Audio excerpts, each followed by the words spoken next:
Delivery પછી એક બેન તેના નવજાત શિશુને લઈને આવ્યા અને કહેવા લાગ્યા કે સાહેબ અમારે ત્યાં બાપાનો જન્મ થયો.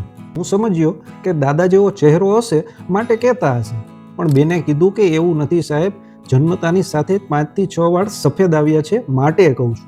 શું ખરેખર આવું શક્ય છે? હા, આ જમાનામાં બિલકુલ શક્ય છે. ઘણા મા બાપ 5 થી 15 વર્ષના બાળકોની ફરિયાદ લઈને આવે છે કે સાહેબ આને નાની ઉંમરે સફેદ વાળ દેખાવા લાગ્યા છે. પ્રોટીન પાવડર આપીએ છીએ, લીલા શાકભાજી, કઠોળ અને ડ્રાયફ્રૂટ આપીએ છીએ, છતાં કેમ આવું શક્ય બને? તો ચાલો સમજીએ કે શું કારણો હોઈ શકે. ગર્ભાવસ્થા દરમિયાન માતા પર જવાબદારીનો બોજ, આનંદનો અભાવ, ઊંડા દુઃખની લાગણી અને સતત રહેતો ભય અને અસુરક્ષા એ પણ નવજાત શિશુમાં સફેદ વાળનું કારણ બને છે. પ્રી મેચ્યોર ગ્રેઇંગ ઓફ હેર મતલબ અકાળે સફેદ વાળ. અહીં શબ્દોમાં જ તેનું કારણ છુપાયેલું છે.